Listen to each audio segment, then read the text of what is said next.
We here at the Game and Saloon Riff Tracks always support any and all that are involved in the creation and distribution of any show we feature, and we'll encourage any of those watching to support the official release. Thank you and enjoy the show.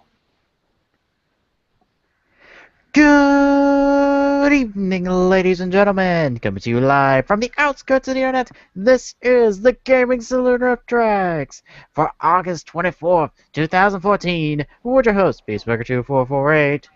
And Rampant Epsilon. And no Glock because he has literally dropped off the face of He was around yesterday. I don't know what happened today. Yeah. I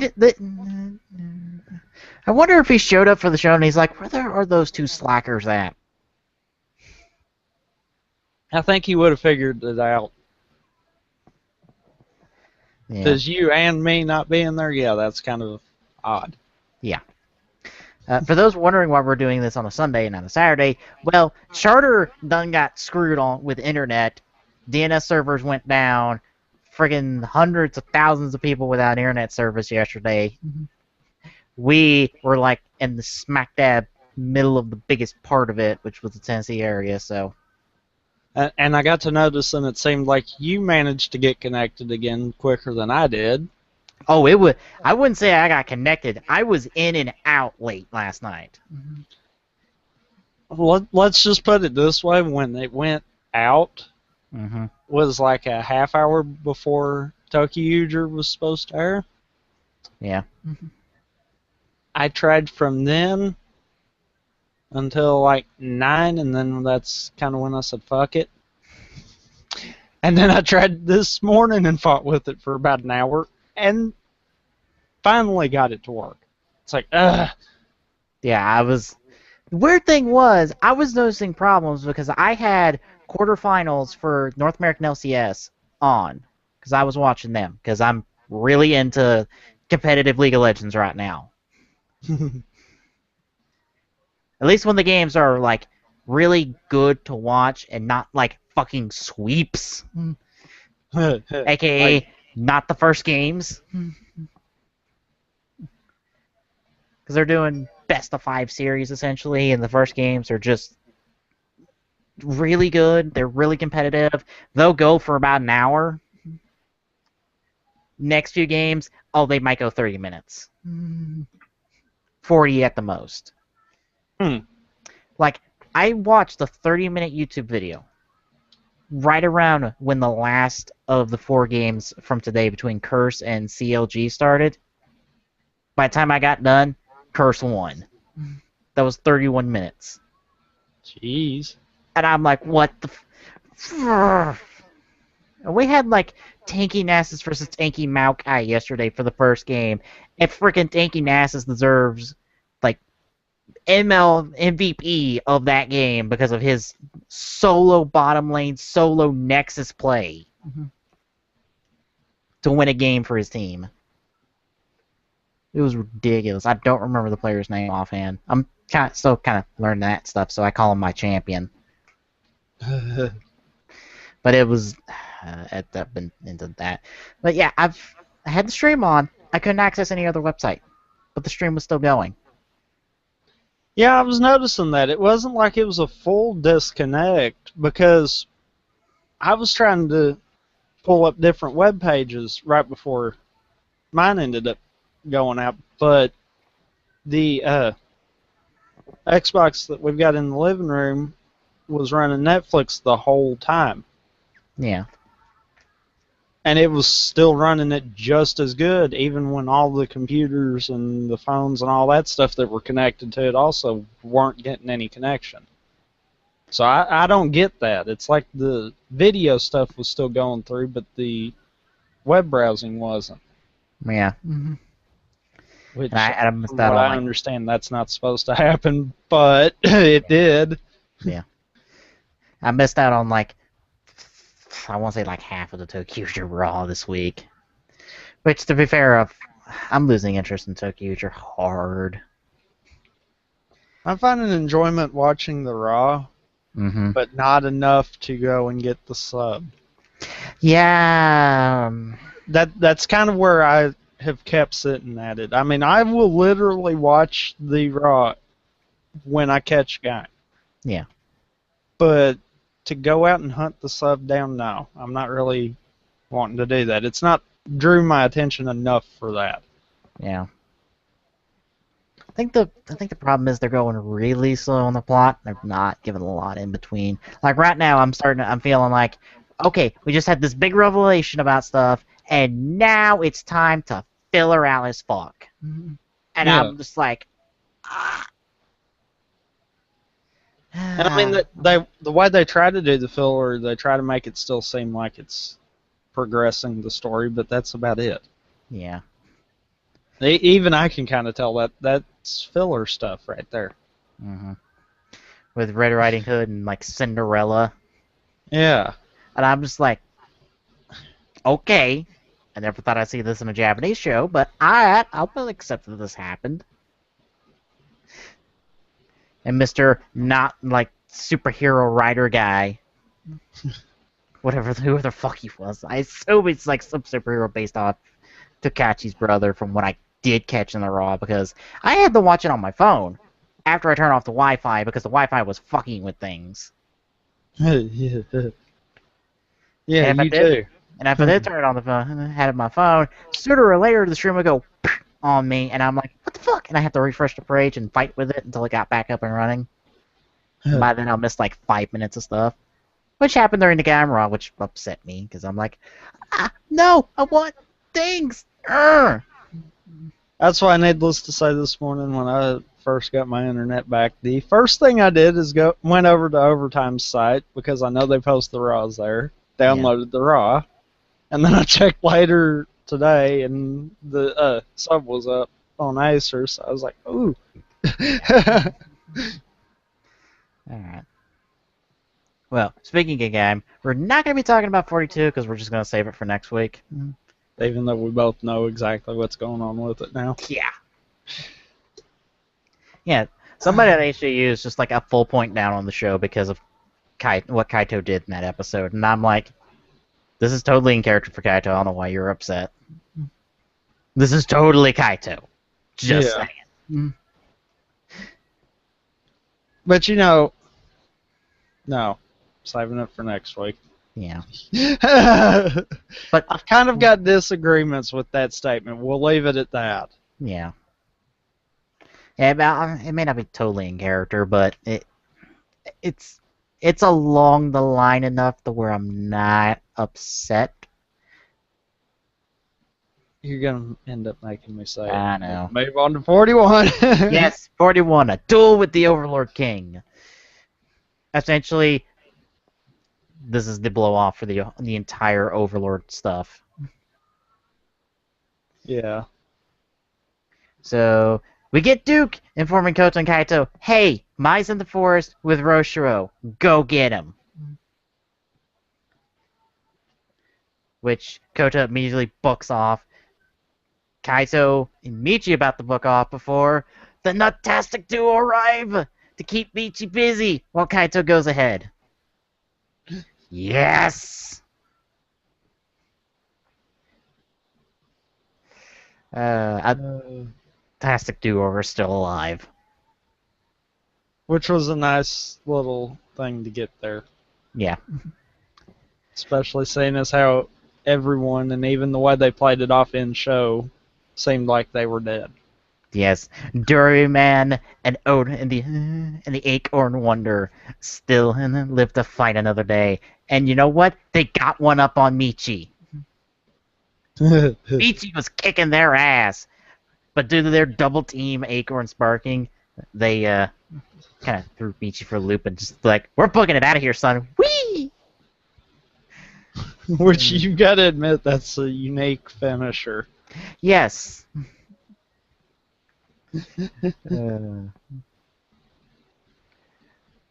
Yeah, Michi's a bit upset about this. It's like, the fucking comic relief beat me in a fight.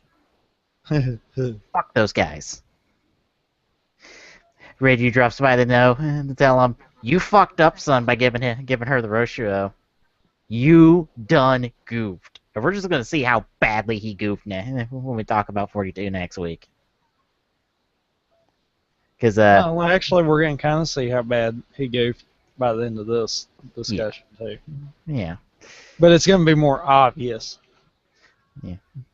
Michi's not too happy about that, nor is he happy about Ghost Takatora showing up, being like, "You're a piece of shit. You suck." Ha ha ha ha. More trolling from Ghost Takatora. Which, I'm sorry, I love the fact that both in 41 and 42, he is blunt about it. Yeah. It's not, oh, I'm going to beat around the bush just to try to piss you off. No, I'm telling you flat out, you're fucking worthless. Yeah. I have to think this is like some part of Michi that is still good, that's taken the form of Takatora to be like, God, I'm such a jackass. I'm gonna tell tell my jackass self how much of a piece of shit I am. Well, we know that he seems to have developed split personalities. Yeah. And I say developed because at the beginning of the show, he was just keeping very good secrets. Yeah. The farther he's went in, the more he's kind of been just different. Yeah.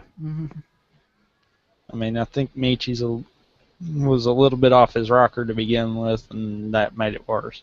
Yeah. Which has led to my theory that the whole choosing of the rider armors between each of the four characters from back in Sengoku movie Taisen, there's more to it than color schemes. Yeah, there are reasons that these got picked. But anyway, yeah, Michi books it off. We get a quick scene where Kota and Kaito meet up. Kaito's like, "You found your resolve, Kota?" And he's like, "Yes.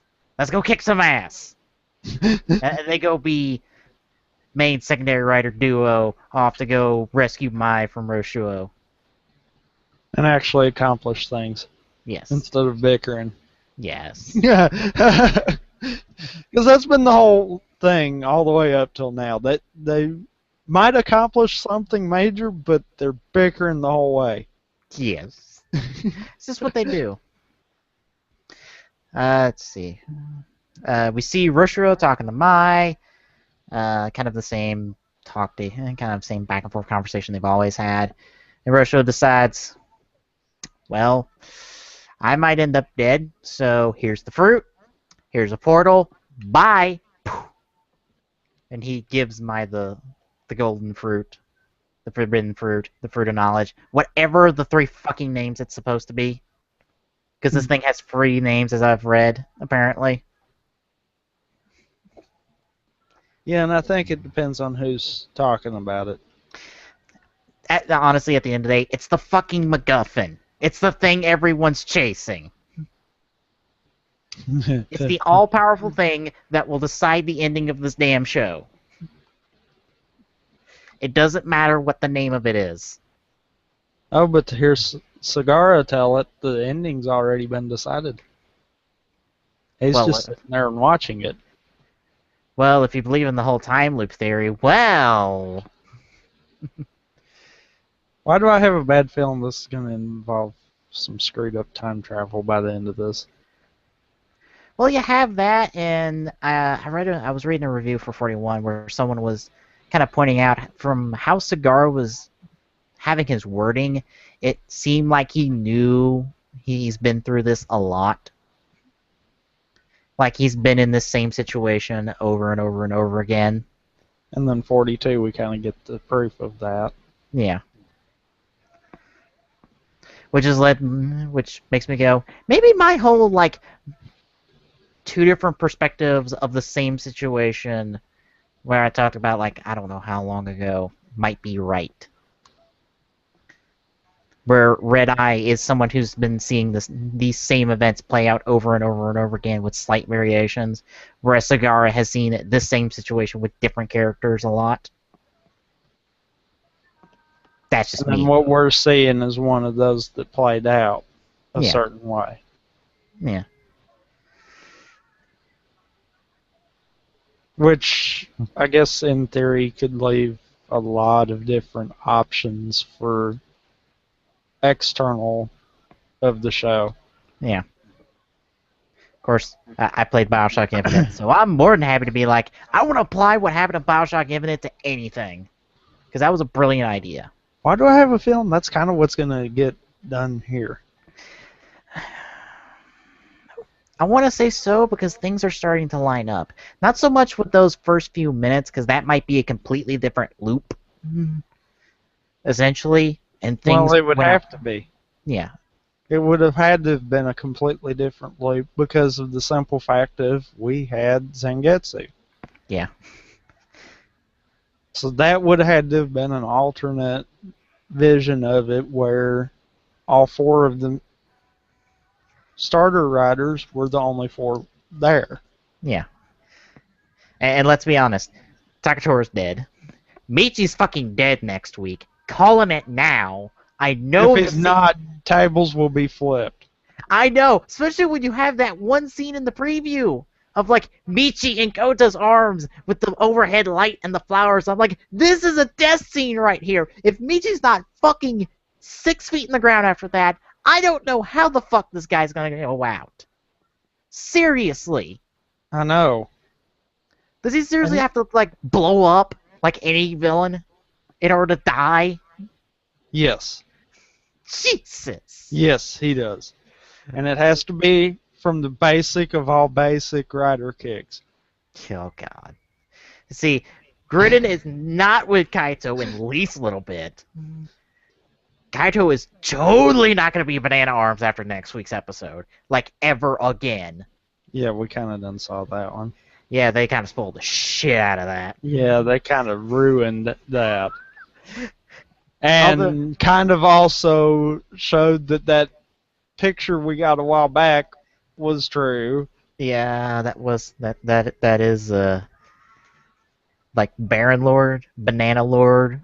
I've heard that couple names thrown out. Although Baron Lord is a bit redundant, because Baron is a title of essentially equivalent of a lord in European hierarchy. I want to say. Yeah. It's essentially the same thing, so just roll with it. Maybe like King Banana is more like it. Oh God. Or maybe Lord Banana. Yes, I'm gonna completely go with all this banana stuff anyway. I so could see that happening though. Yeah.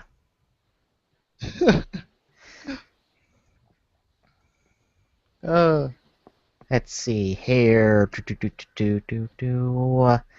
that. Kota and Kaito show up. Rosho's there, going. Time to test. I'm going to put you to the test on whether or not you can go get your girl. And he's like, you want the golden fruit? You want my? Fight me.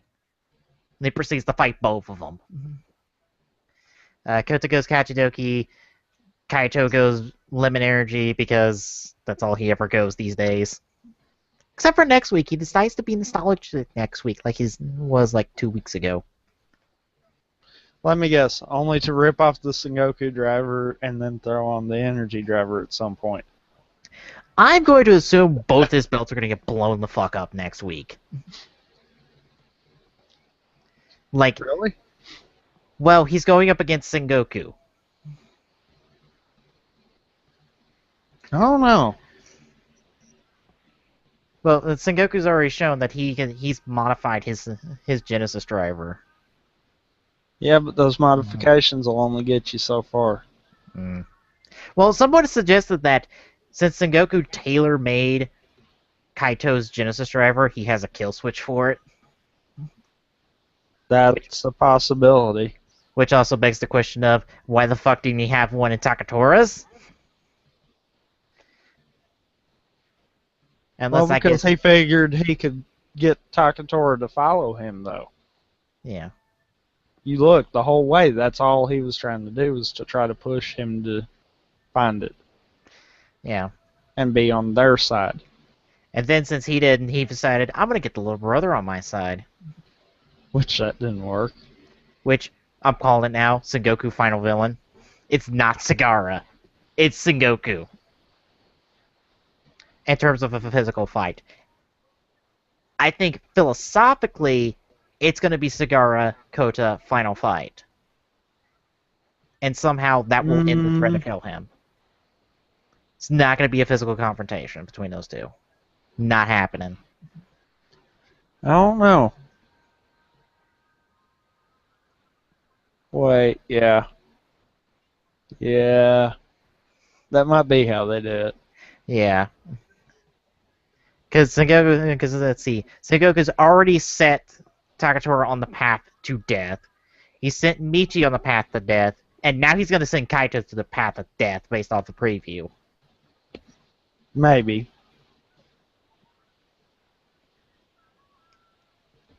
Well, I think it's just going to be one of those, he's going to force Kaito to do something really drastic and really dumb, because he's going to lose that fight.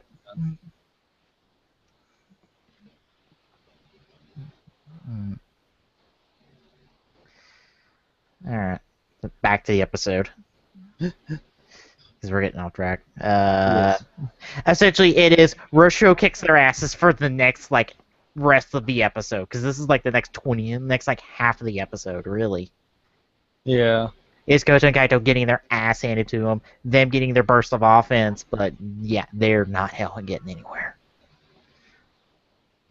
Eventually, Kaito gets dehensioned, which just leaves Kota and Kachidoki versus Roshio, which is still an ass kicking on Kota. Yeah, but not as bad. Yeah. Because that's kind of where Kota got his second wind and was like, fuck this. Let's see, Army of Invest gets some of Roshio.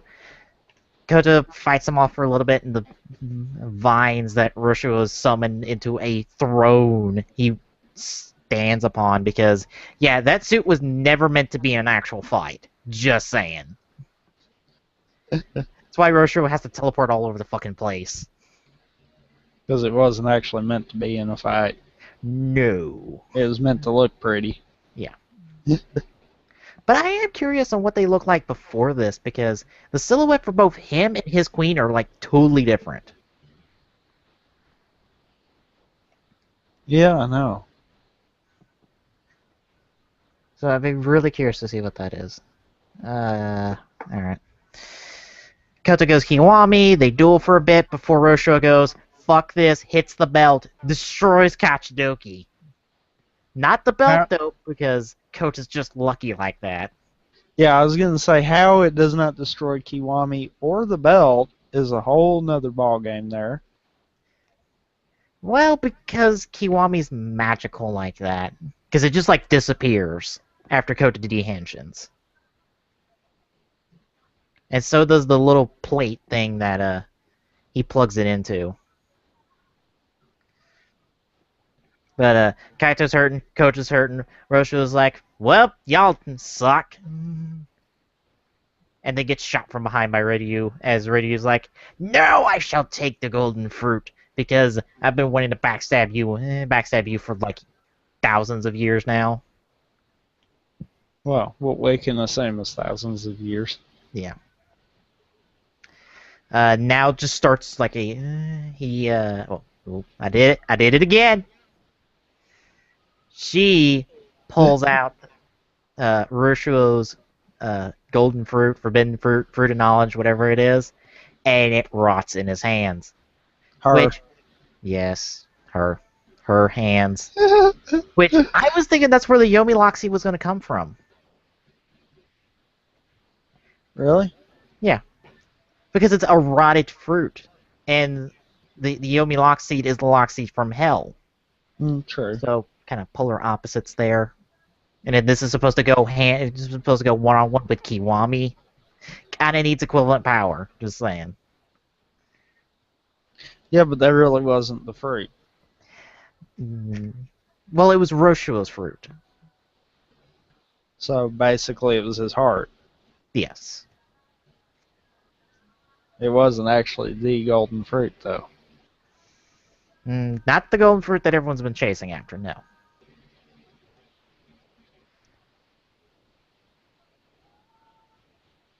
I think I've confused you, haven't I? No. Oh, okay. But yeah, after Ryu like sees it rot in her hands, she just goes ballistic and like murders and brutalizes Roshiro to death off camera. Well, slightly off camera. We see the strikes, we don't see them land. And we And don't even see after effect after all that boils down either. yeah, it is a massacre. And Kota's like, fuck this, fuck you, I've had enough. Fucking pulls out Kachidoki, turns it back into like the mechanical fruit that was back in the 23.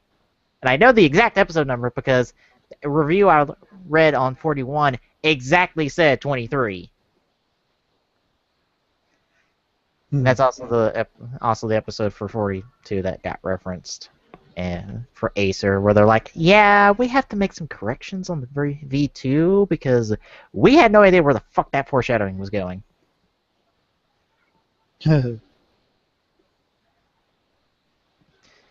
So yeah, Ota just reverts Kachidoki to the mechanical fruit, back to the fully repaired lock seed, goes Kachidoki into Kiwami like in a split second. Uses his overload powers to clock up essentially and teleport. Controls the vines and just destroys Ryu. Yeah, just mops the floor. Mm-hmm. And this ends the entirety of the Overlords. Like, they're gone. Okay. To this, I say, though, look at how many sub-level overlords we saw. Yeah. Would there not be more of them? I would think if they were any more, Roshio would have had them with him, or Ryu would have had them with him to attack Roshio or do something. Her. You said him again.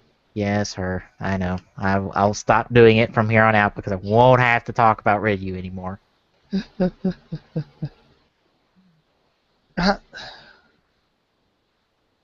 I guess, but I don't know. It just kind of seems weird. Well, we had that one scene where Roshio was like saying the names of all the overlords that have already like ended up dead. And that was but like I said, who's to say there wasn't more? yeah. I think this is one of those situations where we kind of have to accept that there's no more without any evidence because we need to move on. And there's no real like good way of explaining this in episode that all the overlords are gone. You know what I mean? Yeah. It kind of seems funny that there was only 6. I think 5 or 6. Well, we had what? Turtle, Peacock, Demushu, Ryu, and Roshio. That's 5. I don't think there was... You missed the Tiger one. Oh, then there were 6. Yeah. I was Yeah, thinking 6 sounded right. Yeah. Maybe that was all that was left. Like, after all these years, that's all that was left. And everyone else was either dead or, like, become so feral they weren't an overlord anymore and had to be killed off. I could see that. Mm-hmm. So, yeah, after this, Kaito's like, shit, Coach is becoming overlord. And we gotta get reactions from him, Sengoku, and Bichi, which Sengoku has been stealth mode camo this entire fight and has been in the shadows just watching because that's how Sengoku rolls, son. Yeah, but I guarantee to you if it hadn't rotted in Ryu's hand, Yeah. he would have been the first one out there to try to grab it. He was so trying to sneak. He'd been like, I'm gonna backstab Kota, grab it, and fucking run, because I ain't fighting Kota. I just saw him take on 2 overlords and win. I ain't beating him. Not like this. Eventually, Michi and Sengoku both realize, well, if Roshiro doesn't have it, then Yes. and they both book it. Because they're like, well, we gotta beat them there, so yeah. That's one of those you can tell that both of them were like, if he don't have it, then who? Oh, shit. It's like, damn it! Why couldn't he just put it on a shelf somewhere? That would make things so much easier. Uh, And we end the episode with the queen, Rosho's queen, I guess either coming back to life or going all spirit form, showing up, being like, we'll be reunited once more, my love. And she talks to Sagara about, like, what's going to happen to humanity? And Sagara just goes, I don't know, it's up to them now. I'm just here to watch this shit. I'm gonna go back to my little nest and eat my popcorn while I watch all this shit on closed circuit TV.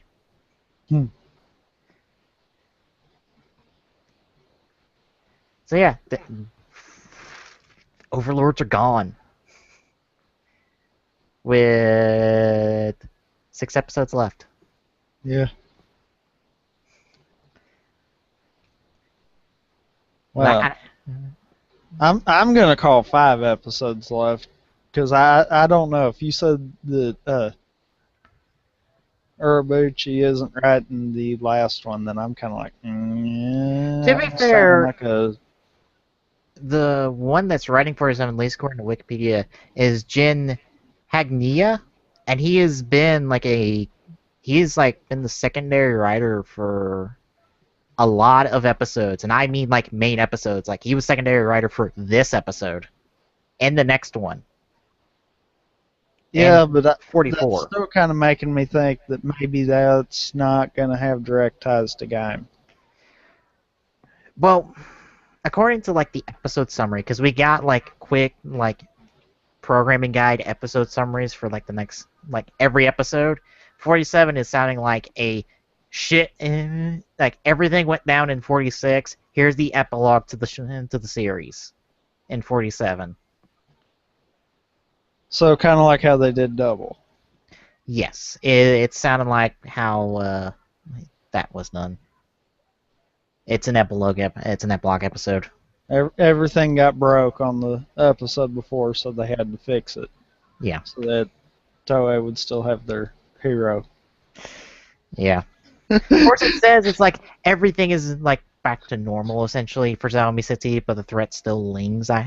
I guess. It's essentially what it says. I don't have the summaries on hand. Let me go look them up because Fruit Rider has it in one nice place.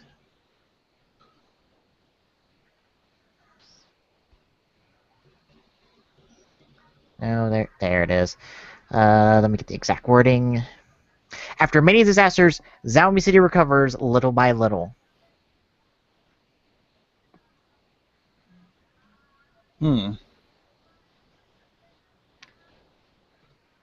That's different from what I remember, but yeah, it's still coming from HDU, so that's essentially what the final episode's going to be.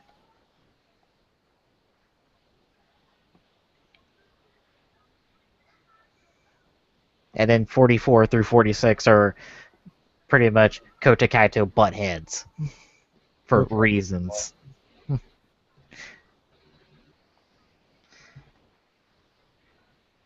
Which, for that matter, you could consider part of 42.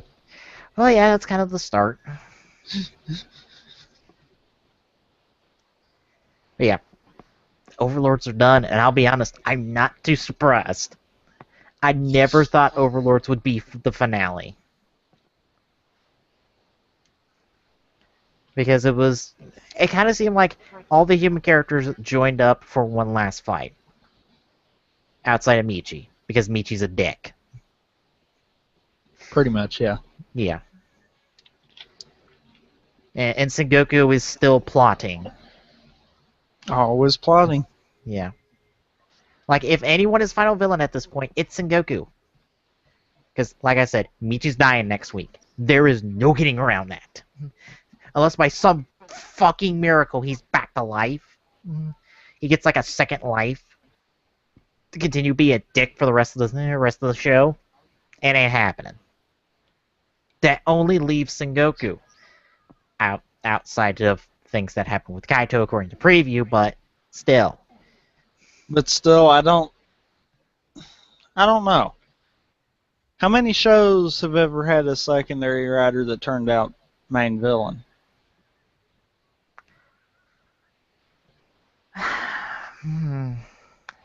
Technically, Blade.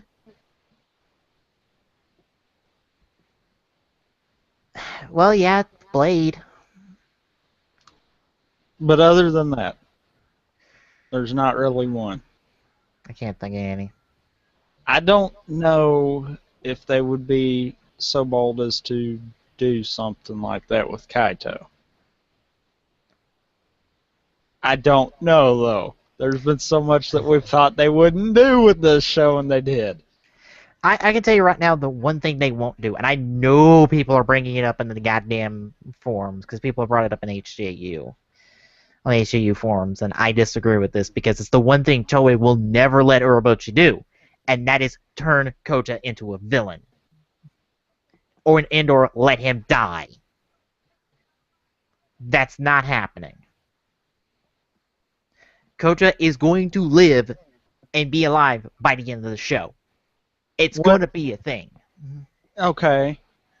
What about a case of this Kota possibly dying? That would be in line with Ryuki. Because Ryuki dies at the end. Because Ryuki himself dies at the end of the show, but is brought back to life due to a re-looping of the events of the show. Because night resets time back to like when the show began, but eliminates Shinji from the entire fight, so he's no longer Ryuki. But he's still alive, so he could still possibly get the belt, and he doesn't remember anything. And but I have he's to still go through everything again. Right, but he's still alive. Most important thing there. Kota isn't dying, nor is he going to turn heel at any point. Well, the reason I say that is because it's already been established in the show that Kota would sacrifice himself to save humanity. Yeah. What if this was something along the lines of Bioshock Infinite, where they could technically still kill Kota off, but due to other factors of it, like case in point, now that we know Red Eye is Mai, because that is all confirmed after. I mean, now. Yeah, that is happening. There could be possibilities where, like we were saying, what we're seeing for the show might just be one of those paths that happened to be took. Yeah. So therefore, there could be thousands of Gaims that are alive. Yeah. You see what I'm saying? Yeah. Yeah, I am not ruling out the fact that Kota might temporarily die, but is by no means going to be permanent. Because No. Kota needs to be alive for crossovers. He needs to be alive for any future using of the character. He needs to be alive because Toei is going to use Gaim for like the next 5 years in terms of material. Unless they tried to write all continuity in the game, like literally after Kiwami debut. Yeah. Which, I mean, granted, they could, because the movies don't have any continuity with the shows half the time anyhow. Yeah. But... and I know people have brought up the whole, like, half Kiwami white suit with the guy in the white hair thing, and I don't think that's Kiwami. I don't think that's Kota. That is somebody else entirely. And it doesn't help the fact that fucking Michi's there. If I had to guess, that has to come from like a Gaim Drive crossover. That's got to be something else entirely, because you've got the original Ryugen suit there. And that Which makes I me mean, go, now granted, there could be an explanation for that yeah, to a point, yeah. but yeah, Yeah, I just feel like people are partially jumping the gun based off the leaked photos we have, and also saying something that Toei's never going to let Urobuchi do. They're going to let Urobuchi do a lot, because I'm sure all this financial success Gaim has brought Toei has given Urobuchi plenty of creative room to do what he wants, but he still has to abide by Toei. And Toei is not going to let him kill Koda, not going to let him turn villain. Kaito? Maybe. Because he's a secondary rider, they might be okay with that, because they can easily replace him with any of the Nutastic trio. And apparently, I hate to say this, but I think the leak is dying by the end of the show. And I don't that's what know. makes... Do you remember her line from this week's episode? Yeah, but I don't know. That makes me go, oh no. No. No, no, no, no, no, no, no, no, no. No. You don't do this. Don't do this, Minato. Please. I know this show has punished characters for their own choices, but please learn from your choice before it costs you your life. Because let's not add another female writer to the body count. Because I'll be honest, anything she does, if she dies, that's going to be her entire character, and that's going to be everything everything that people will talk about when it comes to her is she died. That's it. That's going to become her character if she does. I hate to say it that way, but it will come down that way.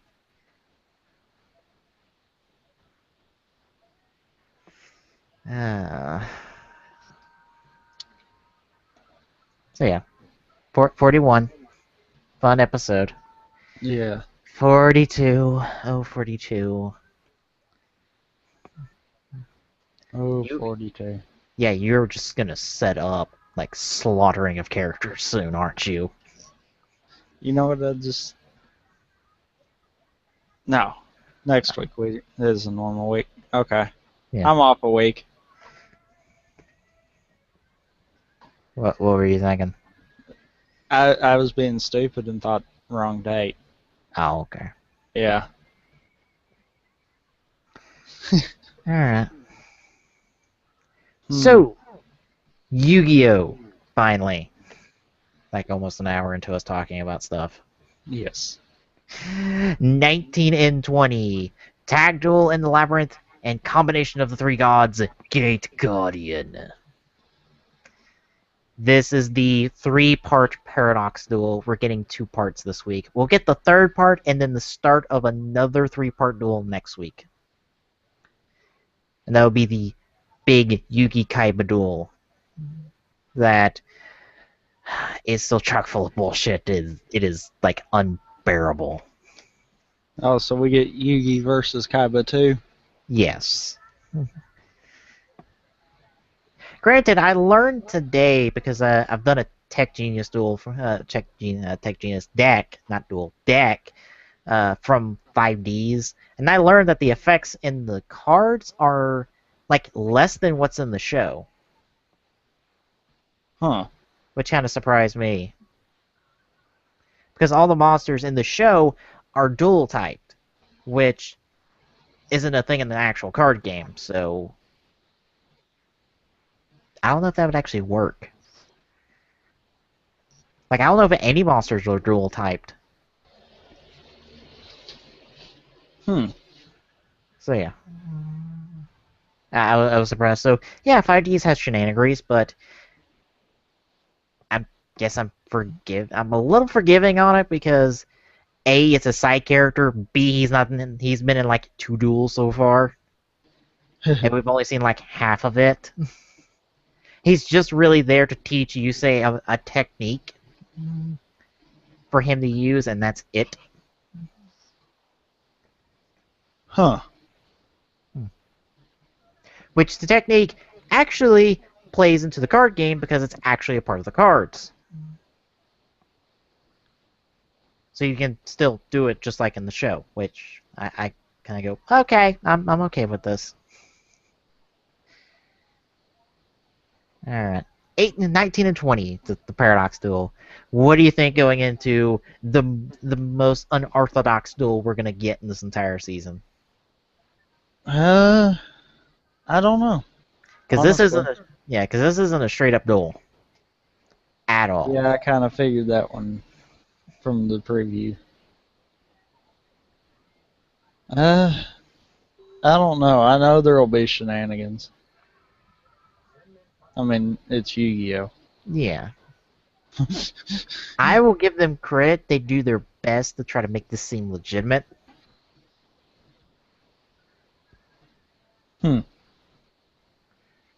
That's a first. Yes. Although, how we get about this duel, get the start of this duel bugs me because it is shenanigans.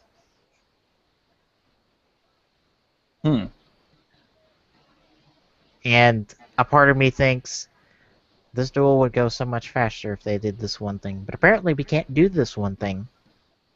But yeah. This should be a fun watch, at least. Because it's the Paradox.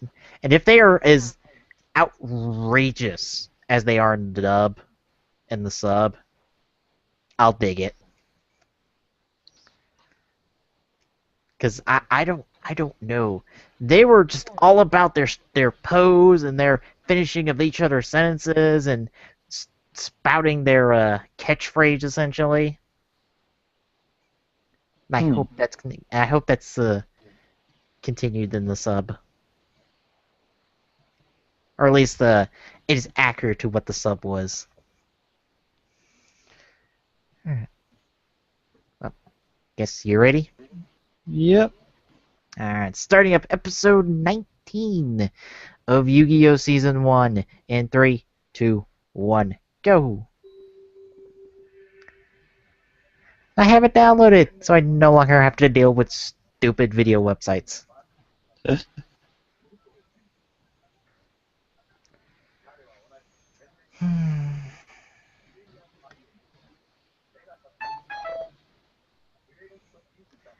Opening narration, and apparently I need to... Where is it? Apparently the subtitle track was not turned on for my video. You all good still? Yeah, it was just like I just had to right click it, turn it on. I didn't even need to pause the video. I That's just did. good. Yeah. Thank you, VLC, for having those options just right there.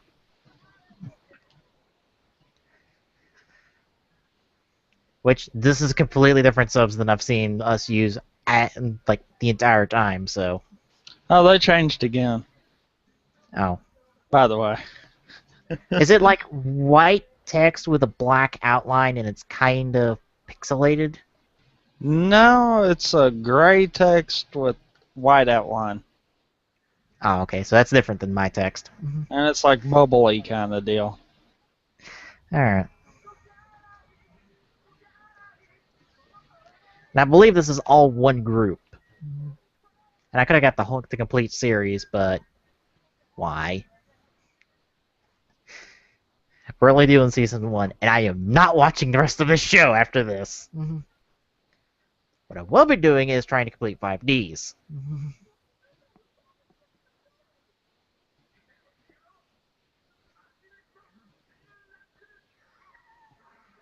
Hey, the zombie duel. That thing we got to watch last week and blah, blah, blah, blah, blah, blah, blah. Yes, we're totally killing you because we don't know if that cave exits out anywhere. Actually, we don't believe it exits anywhere. So you're dead. Have fun. We're dicks.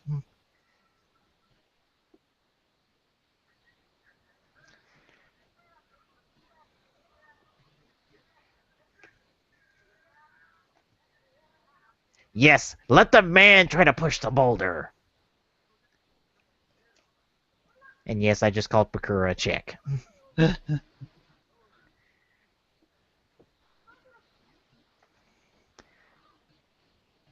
gonna use like my little finder's ring to find our way the fuck out of here. Because apparently it works like that.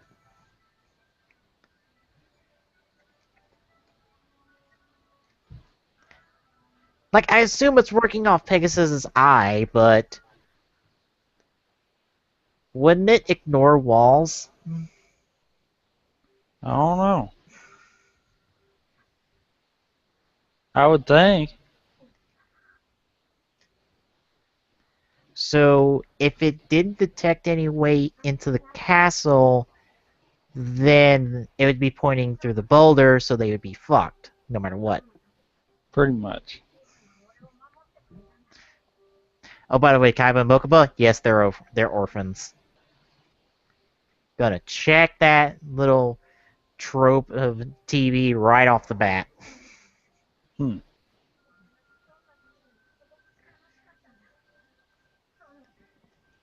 The parents died, but I don't remember how. And if it was in the dub, so it's far less violent than the sub.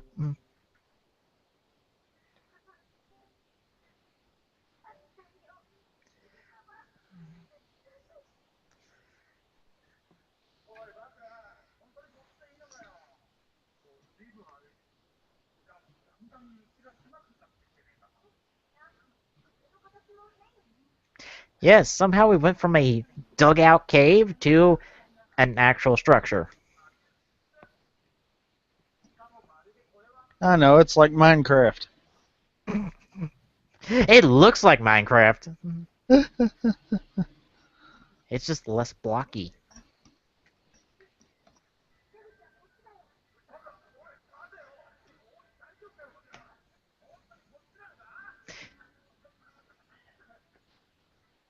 Where's my Benny Hill theme? Oh, it's not long enough.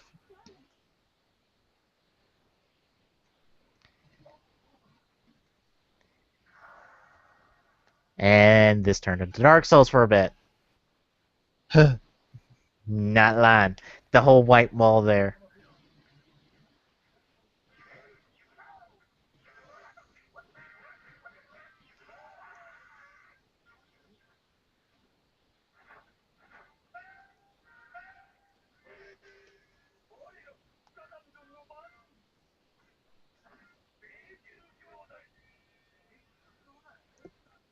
Oh, please tell me they do that throughout the entire duel because I'm going to enjoy it. Because it's going to be so corny.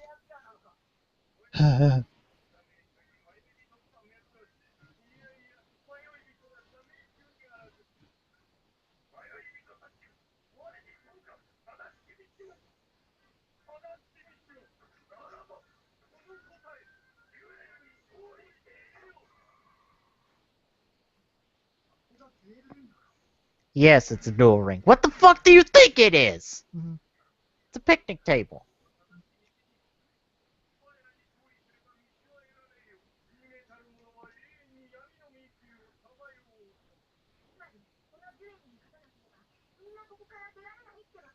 Couldn't Bakura detect another way out with his damn ring of finding things?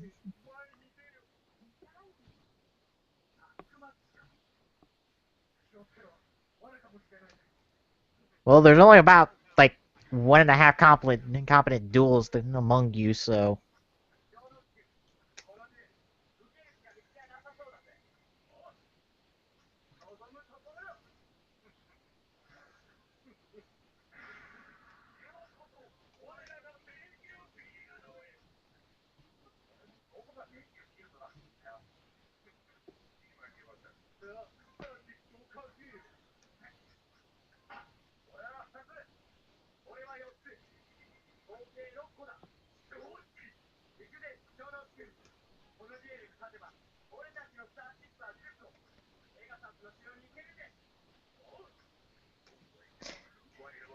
Yes, it's convenient. Well, you just told them they're gonna get into a labyrinth duel, so what else could you tell them?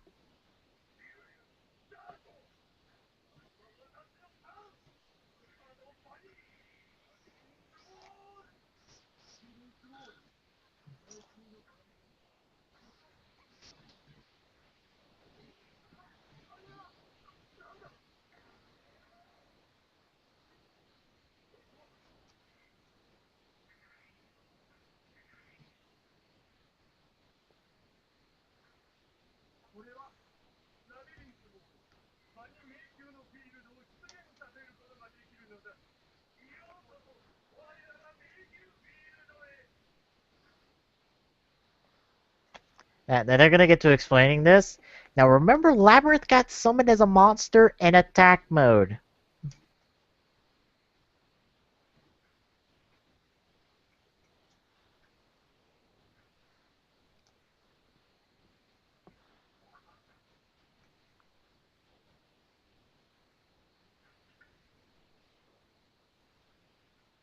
Aw, it's cute. They have matching necklaces with interchanging pictures.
Joey, why the fuck would the bad guys give you a hint?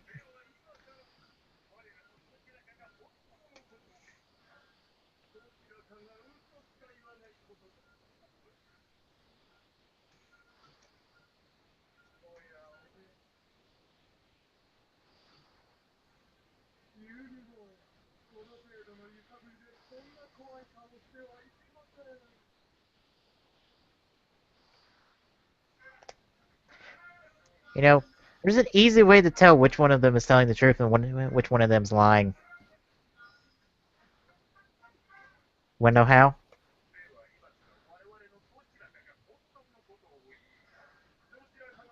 Tommy? Yeah. Did you hear me? Yeah. Oh. I figured just asking the question. What color of outfit are you wearing? Whichever one says the wrong one is lying.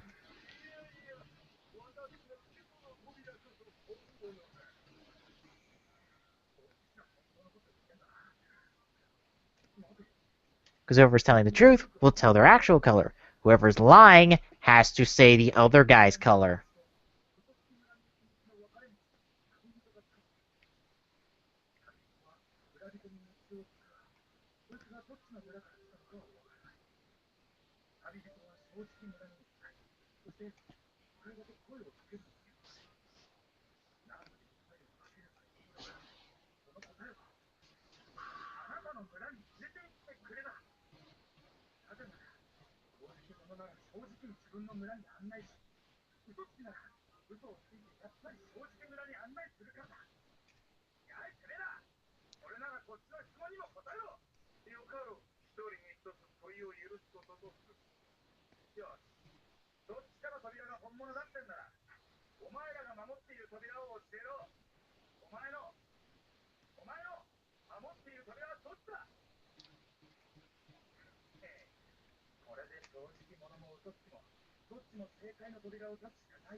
Joey is not gonna be that simple. Mostly because they're evil.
Essentially, what Yugi's saying is, this shit's rigged.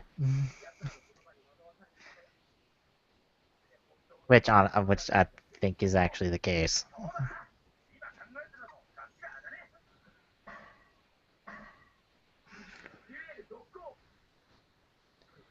Also, for those wondering, that's the first 14 minutes of this episode spent debating this.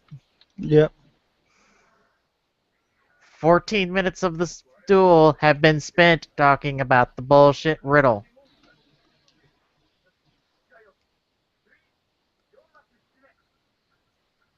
Go, Beaver Warrior! We believe in you!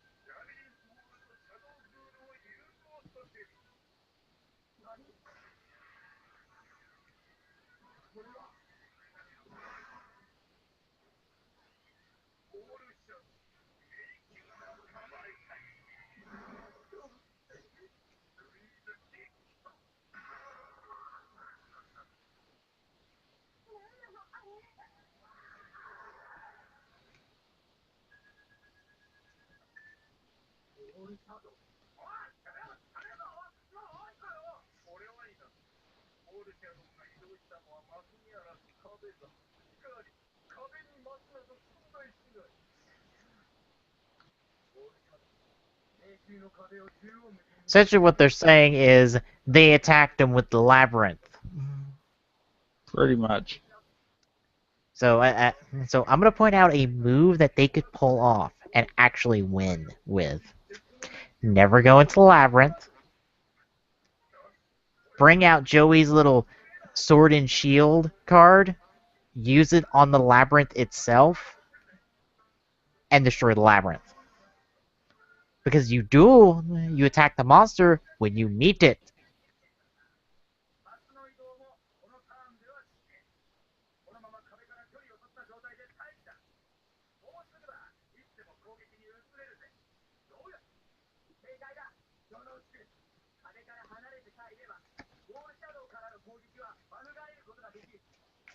That, or since supposedly Shadow Ghoul is fused with the Labyrinth, doesn't that mean if you defeat Wall Shadow, the Labyrinth goes boom?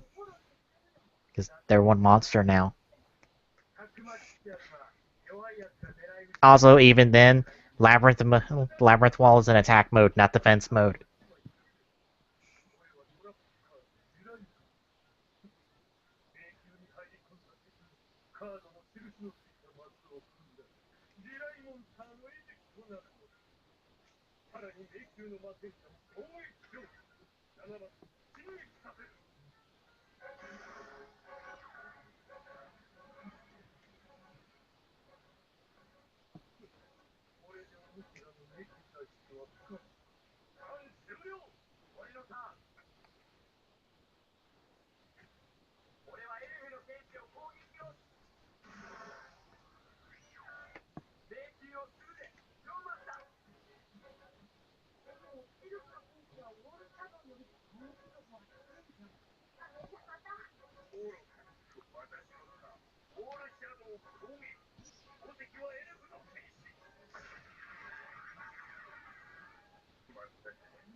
Wait, that's a boomerang? That is one weird-ass shaped boomerang.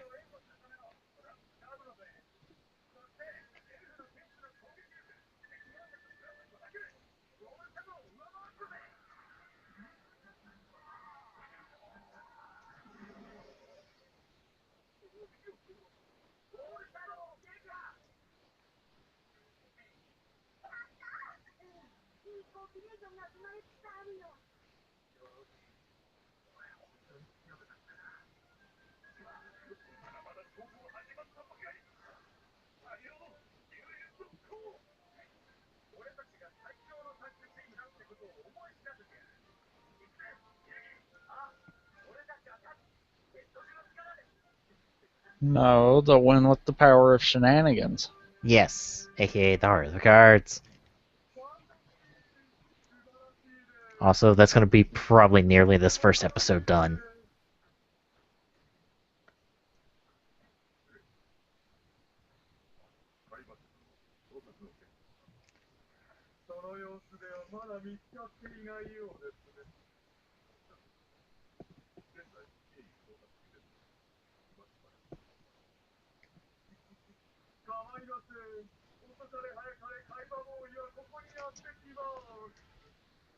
Look, I know he's just going to come to me, so I don't know. So I'm just having you guys hunt for him just because I can.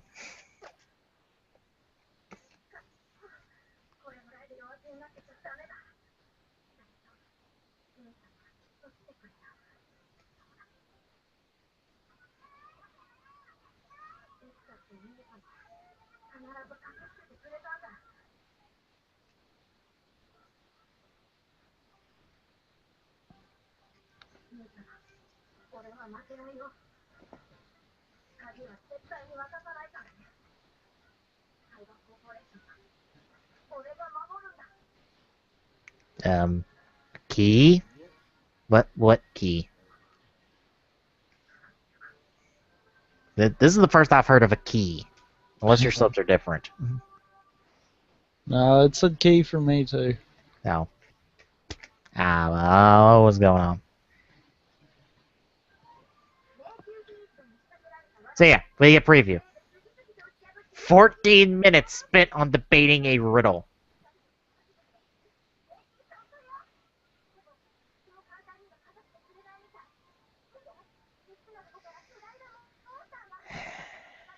Alright. Guess we can move on. What do you think so far?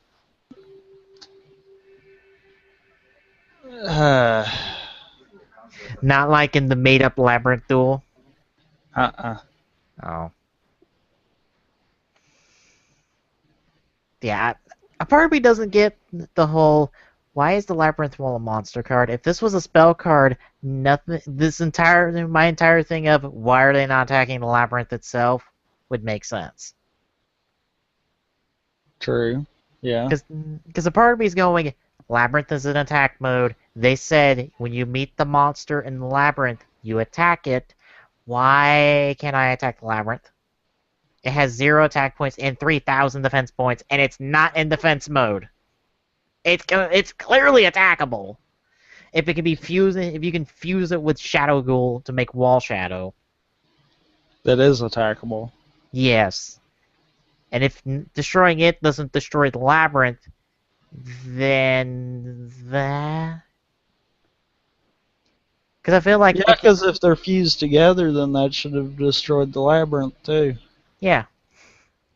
This would be okay if the Labyrinth wasn't a monster. If it was just like a field spell or a spell card. Or just how the shit is made up to begin with. Yeah, if it was something like an effect with the battlefield. Yeah. Like every other duel arena we've had so far on the show. Because that concept I don't have a problem with. No. Because I can understand, okay, if the battlefield matches the type of the monster gets a status increase. Mm-hmm. Of course, I also think that if they can get buffed, there should be debuffs in effect too, but... Oh, sure, those exist when you cross over into the other battlefield, which makes no sense. Because none of these monsters actually move. Just gonna point that one out. That's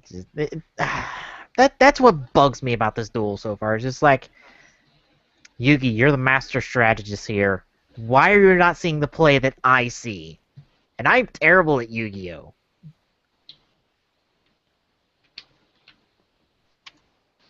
Like, Plot convenience. apparently. Because if he saw that, this duel would be over in one turn. Yeah. Because we would just attack it with, like, anything, and that would nearly kill somebody. And it's like, well, you're white. Well, not summon whatever you want. Because you're done in, like, the next 2 turns. Because he's gonna bust out Dark Magician at some point. And Dark Magician could one-shot the wall and end this duel, like, right now. Because it's, like, 2,500. Well, at least in one person. Well, if one person loses, the whole team loses. That's what they said. So, jeez. But there'd have to be some shenanigans going on behind that too, you know that. Yeah, I'm just like, why does it have to be a monster? Why couldn't it just been the Duel Arena is a Labyrinth because they're the Labyrinth brothers? That would have made sense. Yeah. The big sense in like Arc 5 with how it is because all the battling arenas they do is in right now Yuya is having to fight other duelists and they get their own specialty arena that they fight in and it obviously gives them all the advantages in the world and like none to Yuya. But that's how the rules are. It's the action field. The action field is chosen, and since Yuya is in their house, they get the specialty.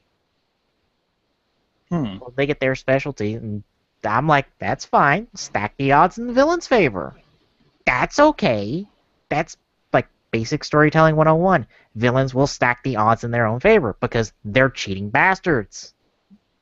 True. Well, some of them at least. Alright. You ready to get 20 up and running then? Yep. Alright, starting up then in 3, 2, 1, go.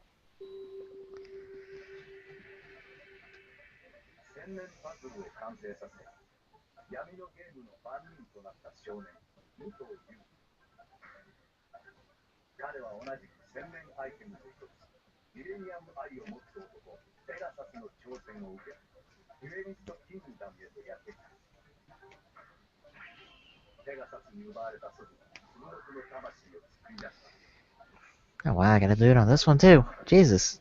Why is this not on by default? Is it something with the files then? Because for some reason it's not turned on by default. Huh. Unless there's just some setting in VLC I have off, which would make sense because when I loaded up Gaim today, the subs were on by default.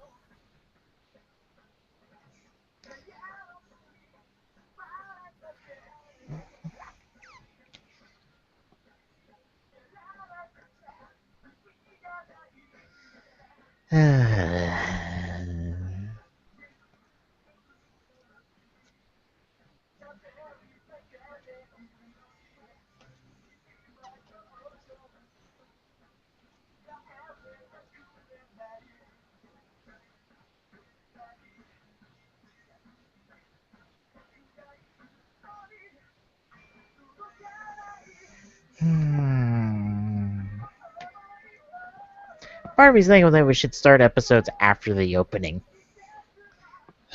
Whatever time code it is, because we're not getting cold openings at all. We're getting the recaps after the opening. I ran out of stuff to say about the opening. I don't know about you. It don't matter to me. Might start doing that next week, but we'll have to remember to give specific time codes.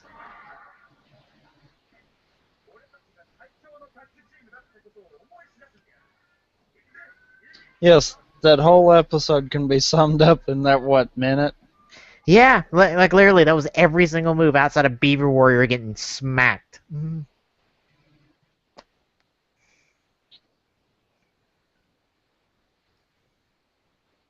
30 minutes, and pretty much 29 of it was filler. Yeah.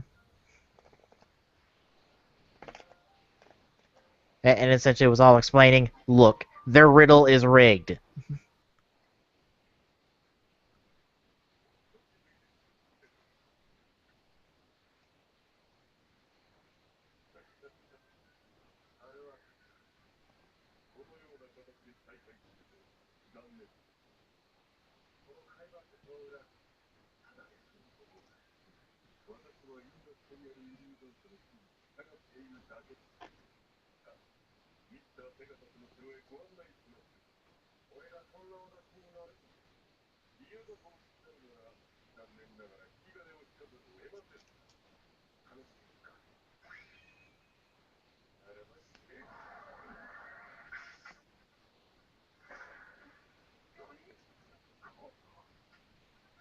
I don't think a card's thick enough to stop that, but okay. I'll dig it because Kai was being a badass.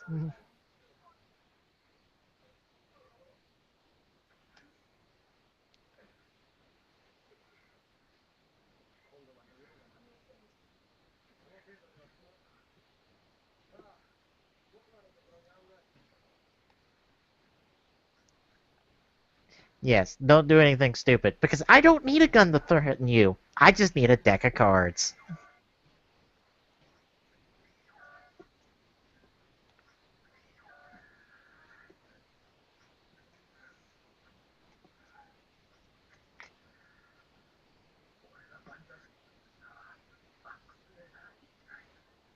So you should probably summon something else.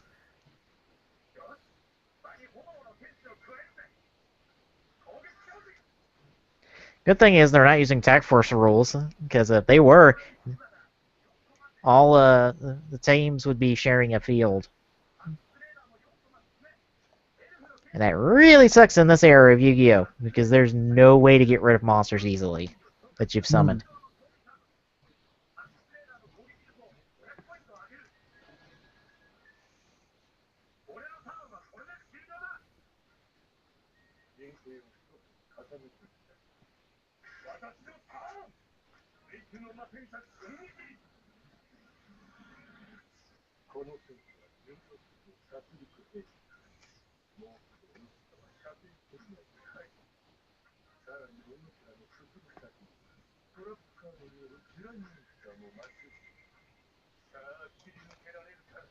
And apparently that trap card is Minesweeper, I guess?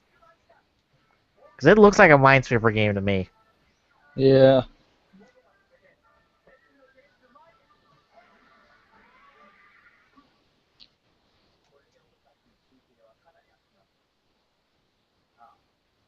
Yes, and now we can begin our dungeon crawling adventures and Dungeons and Dragons. Wait, wrong show.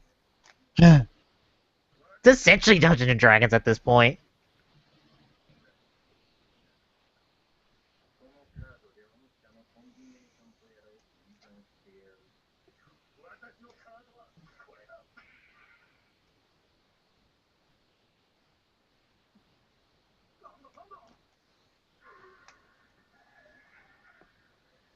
We're changing the maze because we're jackasses like that.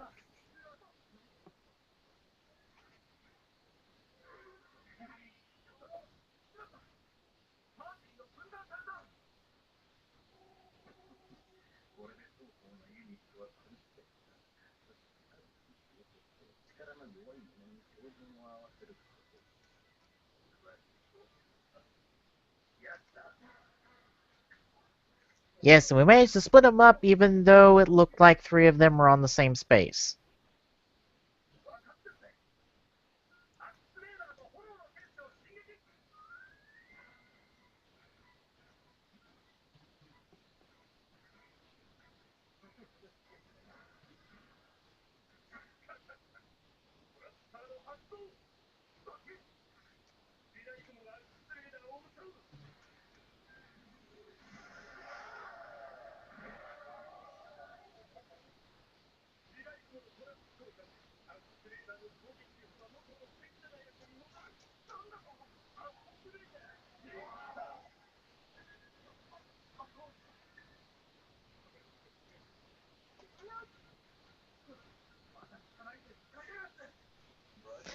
That's actually different from remembering the dub, because in the dub they have like a special space on the, special mark on the space that trap card was, but there's none there, so that was a legitimate one. And how is Labyrinth Tank summoned without it being fusion summoned?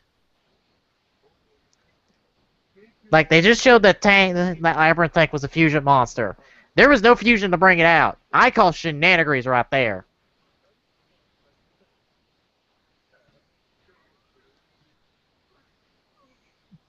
Like, that is some bullshit.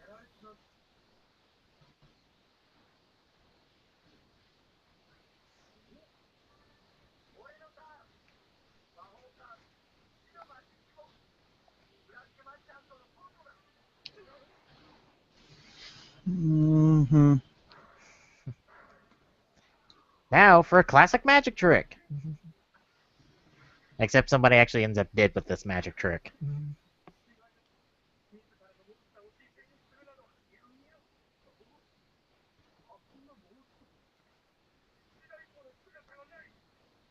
But that's convenient. He's like one space away on the other side of a wall. Wow, that's a lot more brutal than the dub. The dub only had the card get skewered, not the actual monster.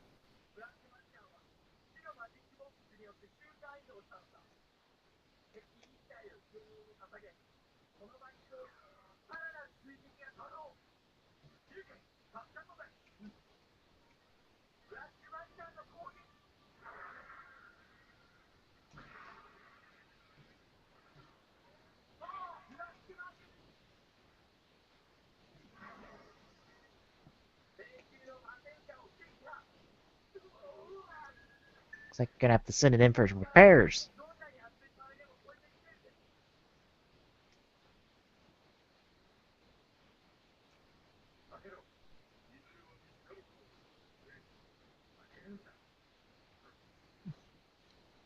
Kyber don't give a shit about your security. I just took one of you out even though you had your gun pointed at my head. Does it look like I give a damn?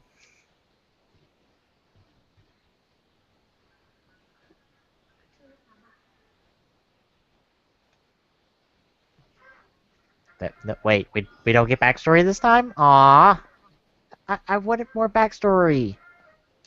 It's like the most interesting thing we've gotten in this gotten so far in these 2 episodes.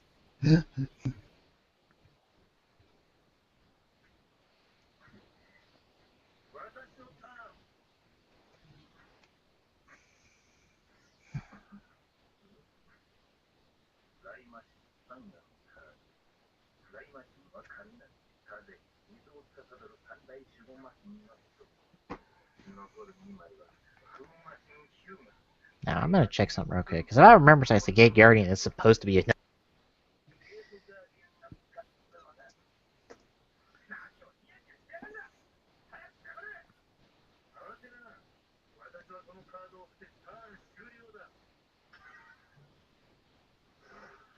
Oh wait,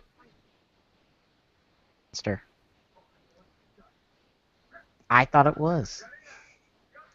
So they actually...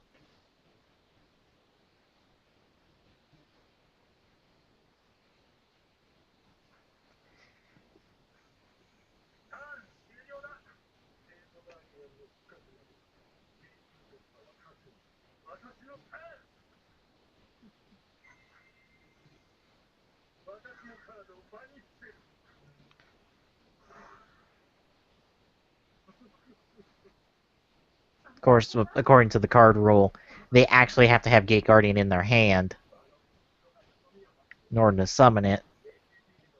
Yeah, but that something like that I can understand. Yeah. Because it takes the 3 to be able to summon the main, so Yeah. I could understand that working in the show different than the cards. Well, actually, the card... Well, it actually is lining up with the card. Well, but you were saying having to have the card. Yeah. To actually do it. I could understand it skipping that part in the show. Yeah. Because we don't see their hand at all. Right. So one could just assume that they just have it in their hand.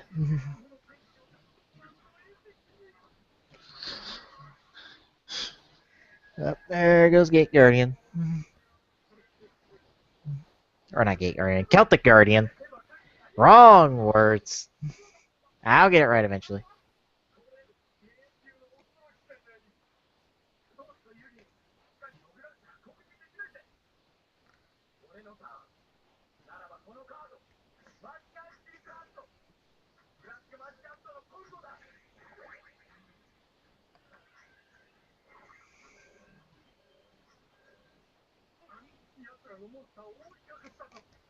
Yes, now you have a 50-50 chance of hitting something.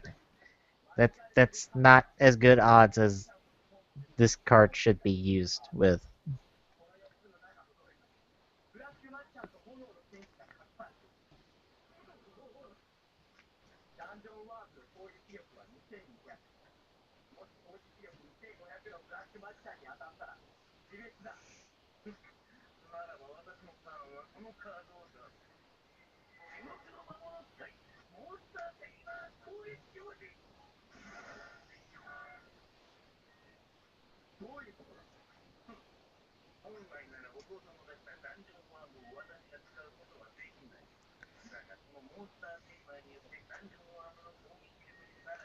But didn't you say the partner could control any of their monsters?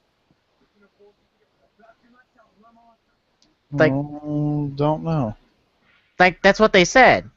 That's literally what they said. Is the partner is like on the partner's turn, they can control the other partner's monster. Huh. Like that's exactly how Yugi just did magical hats. Because otherwise he could only use magical hats on Dark Magician. But he True. could, what the fuck? Kind of consistency, guys.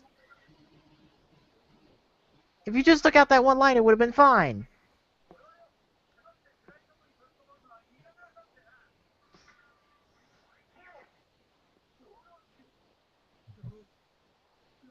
Yes, Joey's got to charge headfirst into danger because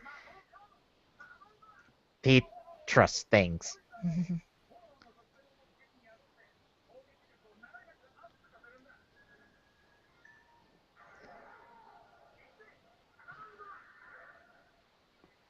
And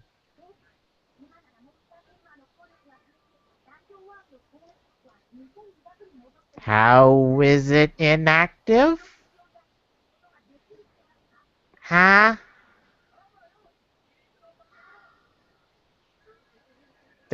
Wait, what? Why was Monster Tamer's effect inactive?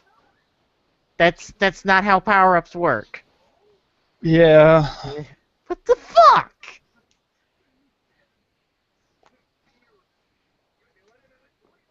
Are we gonna end off here? Oh, nope. Close!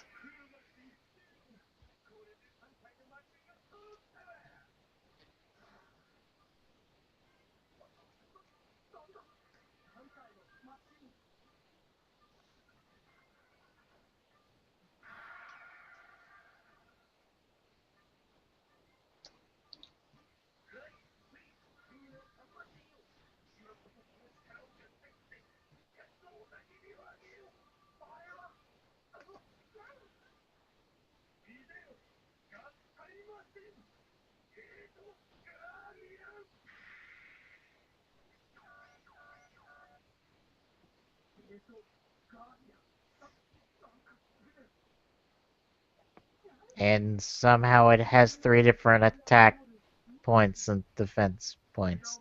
That is not how the card works, though.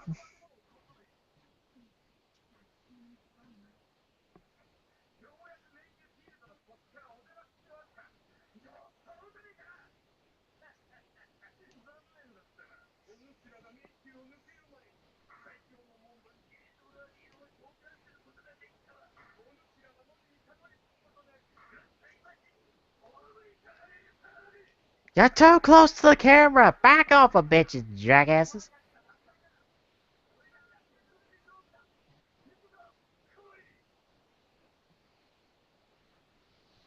Back with Kaiba and whatever shenanigans he's up to.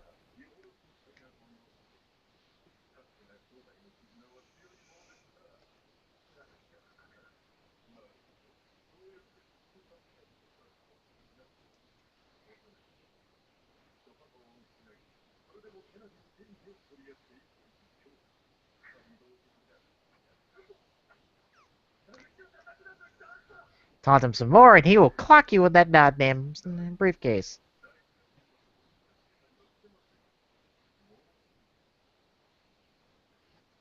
Like, seriously, Kaiba, clock him with the briefcase just to teach him a lesson.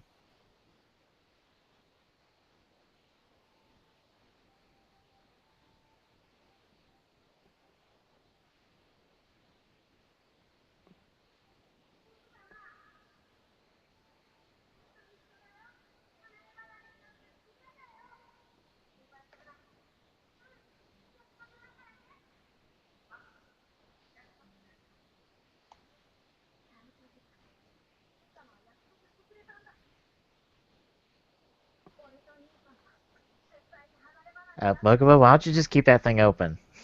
You're gonna wear the hinge out by the time he gets there.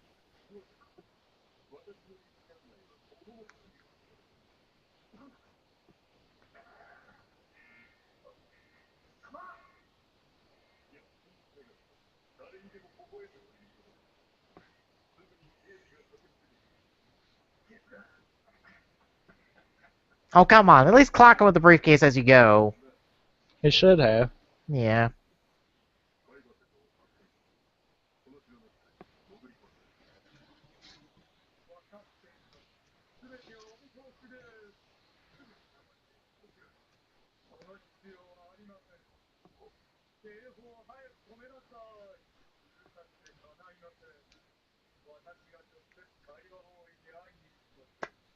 Yes, let him into the castle because I know what I'm doing. That makes sense.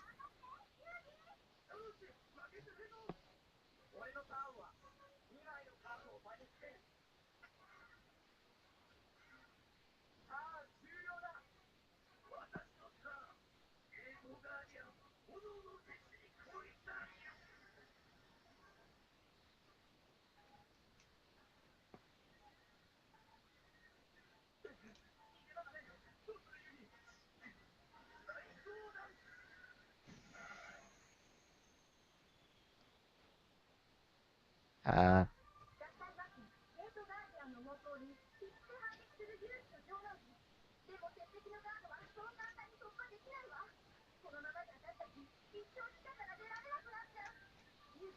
Huh.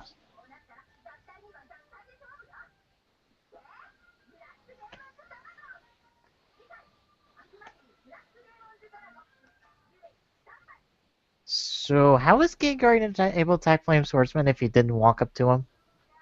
I mean, I know the thing's too damn big to get between the walls, but what the fuck? Apparently he can shoot through walls. Well, apparently he's tall enough to shoot over walls from the looks of it. Yeah.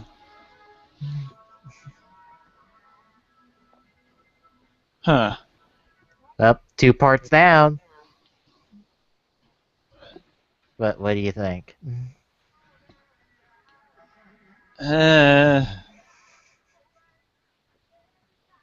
I guess it wasn't as bad as some of the ones we've seen as far as shenanigans go, but I don't know. It just seems like a bunch of dick moves get pulled right there.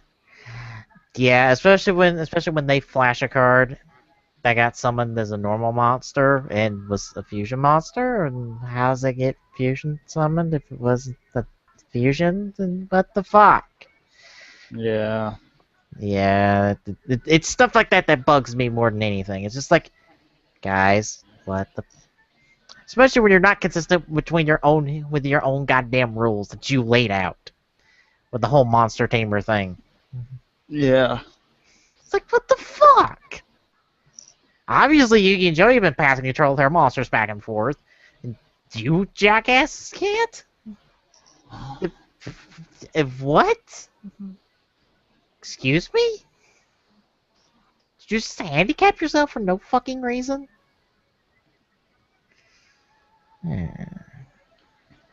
Well, you know, there's that thing that causes them to not be able to do what Yugi can do because of reasons. The puzzle. That's what it is. It's the puzzle. Yes, we'll blame it on that. We'll blame it on the golden MacGuffin that Yugi has.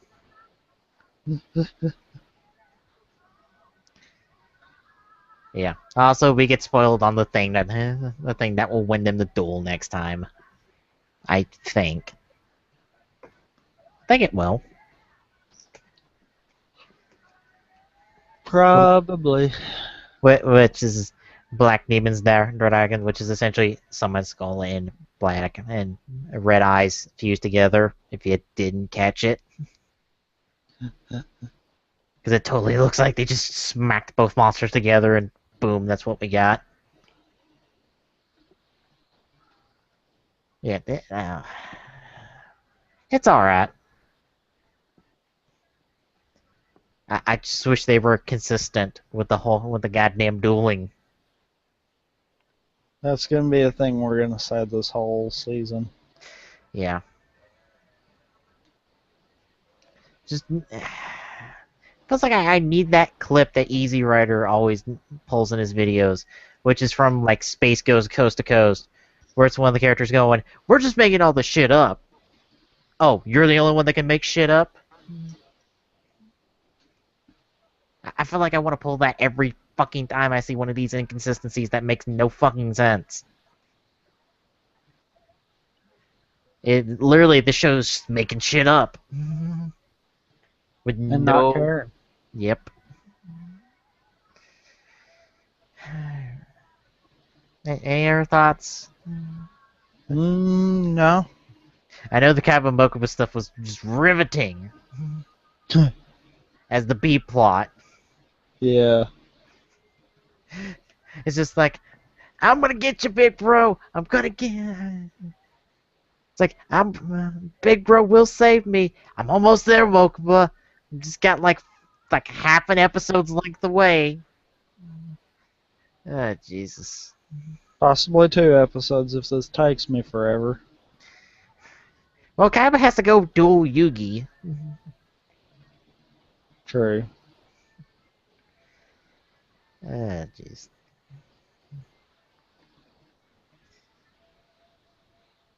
So, yeah. Yeah. I guess next time we shall wrap up the Paradox Brothers or the Labyrinth Brothers. I prefer to call them Paradox Brothers. Because guess what their names are in the English dub? What? Para and Dox. Wow. Yes, one of them is called Para, the other is called Dox. That's why they're the Paradox Brothers. Wow. I know. So freaking original. Wow. Yeah, it's dumb. It's super dumb. It is super, super, super dumb. Wow.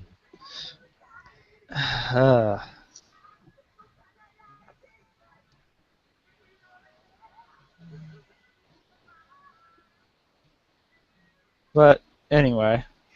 Yep.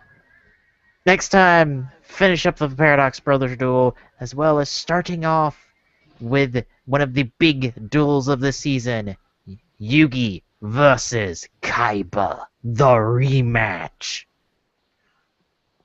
And oh, the bullshittery to come. Does Kaiba believe in the heart of the cards now? Nobody believes in the heart of, we're just making shit up. But I thought Yugi wasn't going to fight him again until the heart of the cards was within him.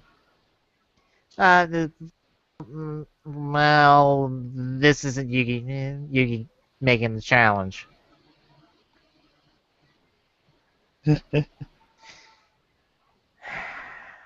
But until then, folks, that'll do it for Rampant Epsilon. I'm Pacemaker2448 saying good night, everybody, and we'll see you on the next round of the Gaming Saloon Rift Tracks. Peace out. As always, you can find the Game and Saloon Rift Tracks on our site at tgstgsr.org. Don't forget to follow us on our social medias, on Twitter by following at TG Saloon, on Facebook at facebook.com/thegaming and on YouTube at youtube.com/TG Saloon. Till next time.